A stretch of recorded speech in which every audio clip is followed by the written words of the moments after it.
Sim, você falou de cura, né? Qual foi a maior cura que você já fez? Pô, meu, tem tanta gente que é curada. Tem um vídeo no YouTube que Como você começou a entender essas informações que os espíritos falavam com você? Como que você digeriu isso, vai? Então, Porque isso eu acho que é a parte mais difícil. na verdade, hoje em dia, eu tenho uma comunicação com os espíritos que é o dia inteiro. Eu converso mais com espíritos que com humanos. O meu mentor, que fica do meu lado, e alguns outros espíritos que trabalham comigo, eles conversam o tempo inteiro comigo. Então, às vezes eu pego uma estrada, eu pego um voo, 8 horas eu vou conversando o tempo inteiro. Bom que não gasta a bateria do celular. Então, eu vou trocando ideia. Pra mim é super alguém normal aí? isso. Tem, sempre tem. Sempre tem? Sim. Eu dou recado do anjo da guarda pras pessoas. Já dei, sei lá, uns 10 mil recados na minha vida. Muitos eu dou pro Instagram também. Cara, eu chego na pessoa e a pessoa não falou absolutamente nada pra mim. E eu falo coisas da vida dela que não teria como saber. Entendeu? Que é impossível eu ter essa identificação. Isso já aconteceu em encontros, por exemplo. Nós tivemos encontros. Eu filmei, na verdade, um encontro só. Porque eu penso assim: acredita quem quer. Sim. Acredita quem tá preparado. Não quer acreditar? Eu não tenho nada a ver com Lógico. isso, né? Então, o que eu fiz? Como eu era em bastante podcast numa época anterior, o que eu fiz? Eu gravei um encontro que eu fiz em Goiânia. E os meus encontros são assim: galera, eu não atendo ninguém pessoal, assim. Nunca atendo ninguém na casa, no hotel, na rua, não atendo. Eu só atendo pessoas publicamente. É assim, ó, vamos fazer um encontro aqui na Praça X. Esse eu fiz em Goiás, numa praça lá, 1h da tarde de domingo. Vai quem quer. As pessoas vão, a gente organiza uma fila, entrega uma senha, eu atendo 100 pessoas. Todas as vezes esses encontros são iguaizinhos.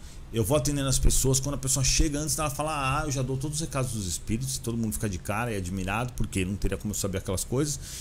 E as pessoas que vão com dor e com problemas, muitas delas são curadas. Então, nesse caso que eu gravei, que está no meu canal lá, Espiritismo Raiz, eu gravei, sei lá, os primeiros 50 depoimentos, porque depois acabou a bateria do celular. Vários desses foram curados das dores. 2 deles tinham ido para Brasília e tinham sido curados em Brasília e foram agradecer lá em Goiânia, sim, foram no evento. E os 50 depoimentos falam sobre isso. Esse vídeo está lá no meu canal. Então eu dou esses recados, eu dou também pelo Instagram, só que eu recebo 2.000 mensagens por dia. Imagina. Eu dou tipo 20 recados por dia. Então é lá no meu Instagram, esabag, @esabbag. As pessoas mandam recado, eu respondo conforme vai dando, né? Faço live que eu respondo ao vivo também. Eu sempre falo assim, galera, no final da live você escreve aí embaixo o que você achou do seu recado. Você vê que é preciso, as pessoas falam, meu. E tem os recados, não dá pra você passar pra uma outra pessoa errado. Se eu pegar um recado seu e passar pra você, vai ficar nada a ver. Pode ter uma coincidência? Pode, mas tipo assim, né? Mas você vai saber, né? São muito precisos os recados, não teria como eu fazer isso.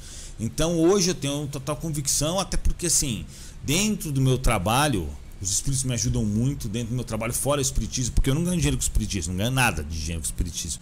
Mas eu sou empresário, eu tenho vários negócios, os espíritos me ajudam muito. Então, se ele falou isso aqui, eu posso confiar que vai dar certo, né? Então, daí eu comecei essa comunicação e aí eu fui percebendo a lógica e o sentido da vida e passei cada vez mais a, vamos dizer assim, interagir com esses espíritos, estudar mais o espiritismo, porque tem que estudar, porque não adianta você só ter essa espiritualidade, só essa amplitude com o mundo espiritual, mas não ter a parte da teoria para você saber o que é o certo, o que não é, o que você pode acreditar ou não, porque existem espíritos ruins pra caramba, que são a maioria na realidade. Então a gente precisa saber assim filtrar coisa e tal, e é isso. Chegou um superchat aí do Jorge Davi. Ele mandou aqui, ó: Eduardo, sempre tive a sensação que te conhecia como alguém muito próximo. Fiz uma tiragem com a pupila. Deu que fomos amigos e trabalhamos juntos em vidas passadas. Consegue lembrar? Cara, se a gente se conhecesse, com certeza eu lembraria. Conhecesse, se visse pessoalmente, né? Mas isso é possível sim, com certeza. Se a pupila fez a tiragem, que a pupila, na verdade, ela trabalha comigo, né? Ela cria conteúdo comigo. E aí, para ter uma outra opção das pessoas, eu ensinei ela o tarô. Ensinei não, porque eu não entendo. Os espíritos ensinaram o tarô para ela e a gente joga o tarô e ela vende a R$ 9,99, super barato. Tarô são as cartas. Sim. Ela joga as cartas utilizando a mediunidade por R$ 9,99, porque tem gente que acha que é ruim. Eu sou contra realmente cobrar. Mas R$ 9,99, só para ela pelo menos ter algum ganho, e a pessoa tem informação, 10 conto que não tem 10 conto. Exatamente. Então a gente tem lá uma loja chama Violeta, e aí as pessoas vão lá e pagam a consulta, e fazem a consulta. Então é isso que ele está falando. Mas interessante isso daí. E realmente, eu não tenho dúvida que isso é real. Isso acontece bastante mesmo. E assim, você falou de cura, né? Qual foi a maior cura que você já fez? Pô, meu, tem tanta gente que é curada. Tem um vídeo no YouTube que quem quiser fazer cirurgia espiritual, ela é gratuita à distância, escreve no YouTube: Cirurgia Espiritual Espiritismo Raiz, ou Cirurgia Espiritual Eduardo Sabag. E você vai ver os relatos lá, um monte de gente foi curada de um monte de coisa que eu nem conheço a pessoa, nunca falei com ela, nunca vi ela, porque ela não precisa falar comigo para fazer a cirurgia. Ela segue os procedimentos ali do vídeo e os espíritos fazem a cirurgia nela. Mas a maior cura que eu fiz, é difícil falar isso, mas eu tive curas em mim que foram impressionantes, que não tem explicação científica. Você pode pegar 100 melhores médicos do mundo, colocar numa sala e falar assim, faz isso, não tem como. Eles curaram uma hérnia, vou contar a história. Sim. Apareceu uma hérnia inguinal em mim, que é no final do intestino. Aí eu falei pro meu mentor, e aí? Ele falou, ó, se você fizer cirurgia espiritual e não resolveu, você vai ter que operar. Aí eu marquei cirurgia porque eu tinha medo da anestesia, na verdade. Sim. Porque eles tinham me explicado que quando você toma anestesia... Eles e os espíritos. Os espíritos. Você não fica... É como se estivesse semi-morto, né? A anestesia geral. Então eu tinha medo dessa anestesia, não gostava muito de pensar nisso.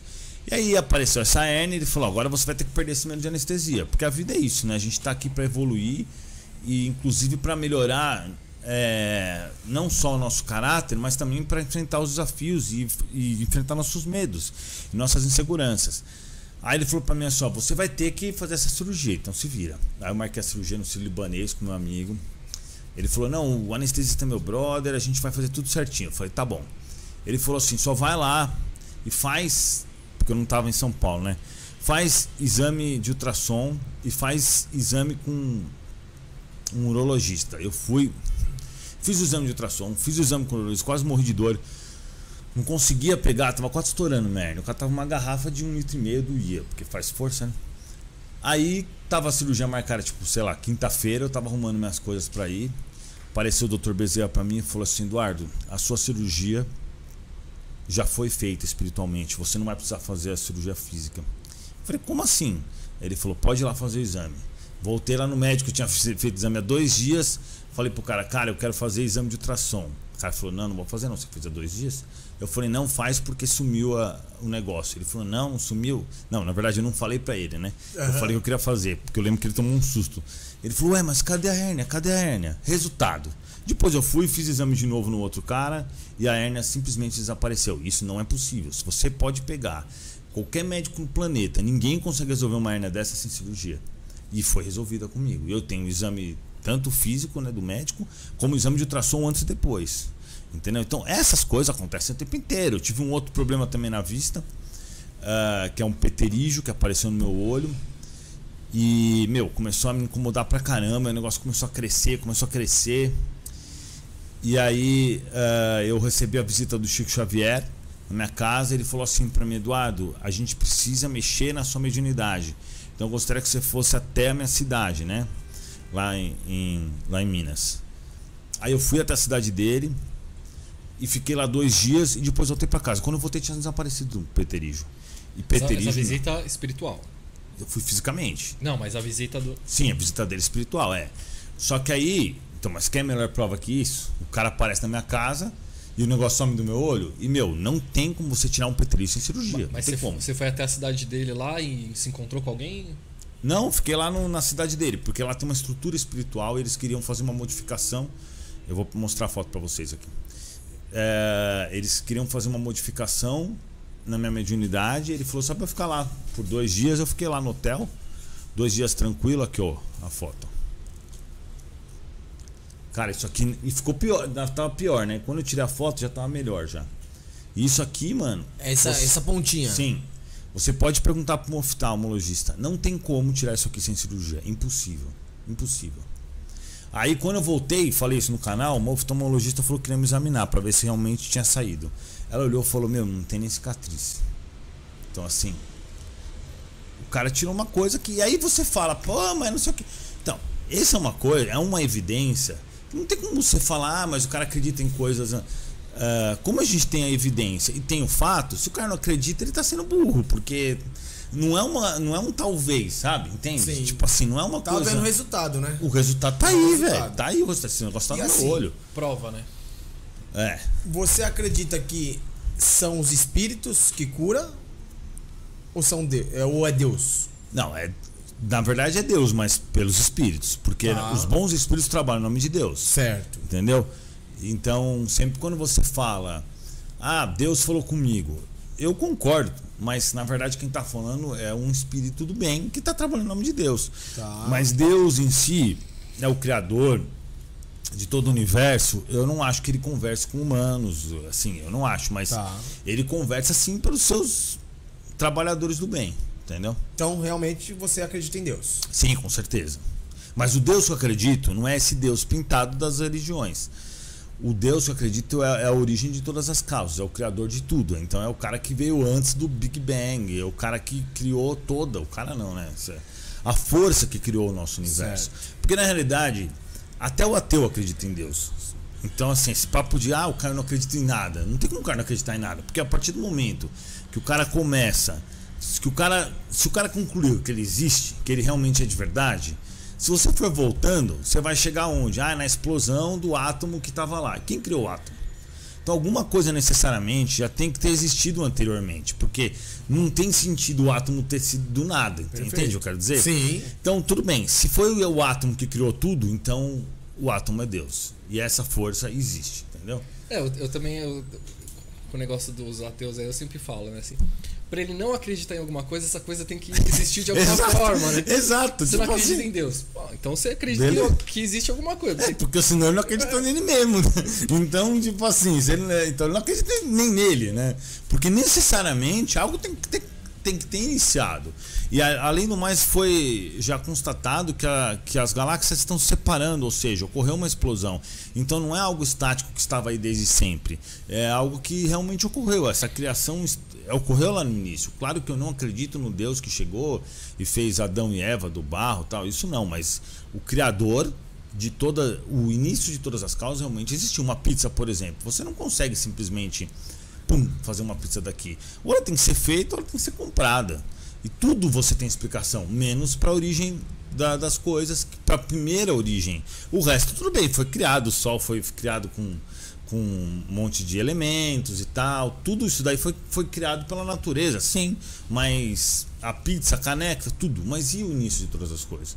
Quem iniciou tudo necessariamente tem que ter sido algo que existe desde sempre. Exato. E esse é o criador de tudo, esse é Deus. Legal. Você não acredita em Adão e Eva. Não, porque não tem sentido. Adão e Eva, na verdade, é que essa história é meio complexa.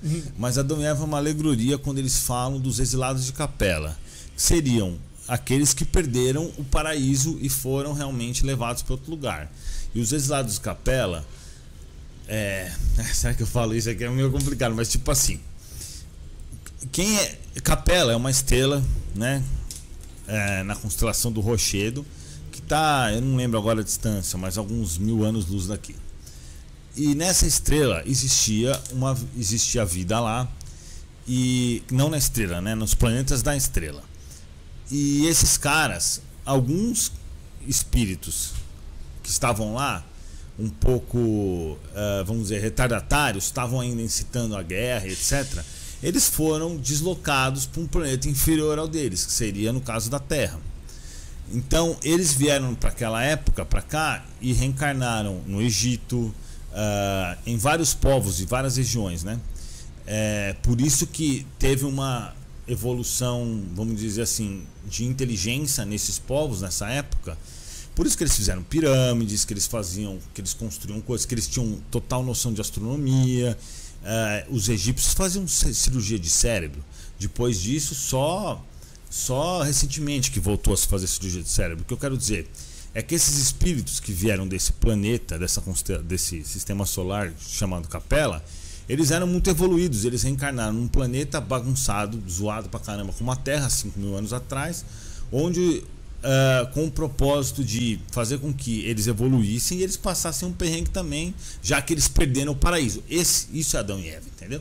Então por isso que algumas, como os maias, os incas, os egípcios, eles tiveram um avanço de, assim, um avanço desproporcional para aquela época, depois de muito período, depois com um tempo sem muitas evoluções, entendeu?